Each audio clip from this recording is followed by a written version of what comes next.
Hi there, welcome to No Nonsense Whisky. My name's PF, and on today's episode we're going to be checking out my first Tullibardine. Now, I say my first because I've largely overlooked this distillery, not for any particular reason. It just seems to be something that never really grabbed my attention before, and as with everything, I mean, you guys know I've been around for about sort of 5-6 years now, and there's only a finite amount of whiskies you can try, certainly that you can buy.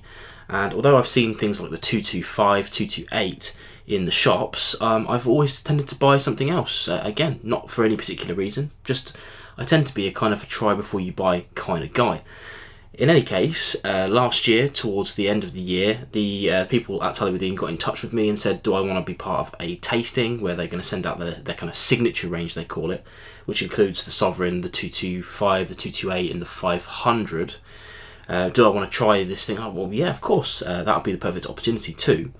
And, you know, maybe a bit of a spoiler alert here, but I quite liked the Sovereign and the 500, the kind of bookend of that tasting. Not to say I didn't like the other two, but I preferred these ones, you know, one for the price and one for the flavour. Couldn't get hold of the 500 at the time. We're talking December, you know, I've been sitting on this bottle for a while now.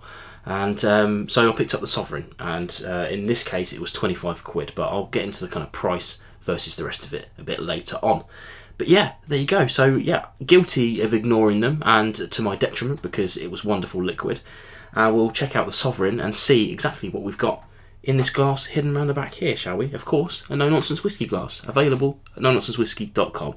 A few of you have told me you didn't realise I had a website, but I do. Yeah, you can go and check out the description below for more information about links and whatnot. So yeah, what we've got here is the Sovereign. It's a no-ish statement, of course. Not sure how many years it is, but I'm going to wager it's probably close to that kind of 3-year. And I'll tell you why. Because although I can't find the information on the label, doing a bit of research online, I'm almost certain, you'll be able to correct me if I'm wrong, but I'm almost certain this is natural colour, but probably chill filtered, as you can see here. And this is the kind of newer label. It's had a couple of different iterations over the years, but it's the same stuff. And it's matured exclusively in first fill ex-Bourbon. So yeah, just in case you're not up on the lingo, that means that it's had bourbon in it before, nothing else. You might often see things like refill or whatever, and that's, you know, when it's had some scotch in it or similar, and then has been used again. So yeah, if I show you the colour again quickly, you'll see it's quite light, maybe better in the glass.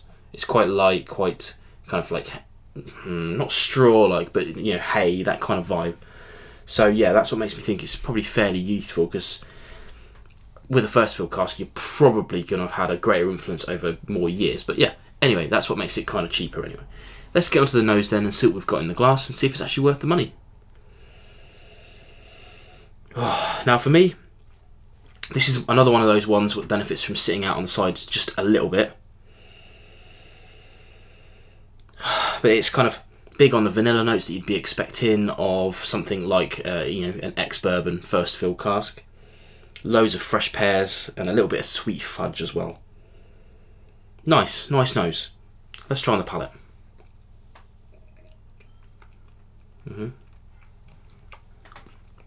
It's quite light and fruity. It's a little bit malty, you know, kind of fairly youthful, let's say. That's when it tends to get that kind of maltiness coming through. And on the back end, a little bit weird, but it's a little bit chocolatey. A little bit chocolatey, not much, just a little bit on the back end, a little bit of sweetness. The finish is kind of like medium short. It's not overly, you know, long or offensive. But that's really this dram in a nutshell. It isn't kind of like an ignite your world kind of whiskey, and it's not trying to be. It's the entry level into their core range. It's fairly cheap. On their website, it's £35, which I have to say I think is probably a little bit excessive for something like this. But I picked it up on Amazon for £25, and you can too if you're in the UK. Right now, as of recording, it's £25 on Amazon, and I think it frequently is. So I think if you can get it for that price, it's bob on, it's perfect. Probably a slight step up from a guard whiskey, but depending on the kind of price of whiskies that you're paying for, probably a perfect guard whiskey. Stick it in front of the other ones.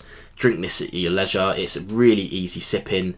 Again, isn't kind of mind-blowing, but, you know, as I said earlier, isn't trying to be. For me, it's an absolute winner for the price I paid. I would say don't go too overboard on that, but that said, if you like me and you're guilty of kind of skipping Tullibardine, then you can get the same tasting set that I got. I think it's like 20 quid off their website. I'm not sure if that's on Amazon, but I implore you to try them out because you know, it's a lot of money to spend on a full bottle if you're not sure. And these tasting sets are perfect. And I think probably I'm going to try and get in touch with them and see if we can do a no-nonsense whiskey Zoom tasting or something like that, because I'm keen. And I am going to check out the 500 when I get some more budget in place, because that one was easily my favourite of the tasting, just wasn't available at the time. But yeah, I'll say a cheers to you. If you've tried this, let me know. If you're interested and you haven't tried it, then let me know. Just let me know what's on your mind. I'll see you again on more no-nonsense whiskey videos.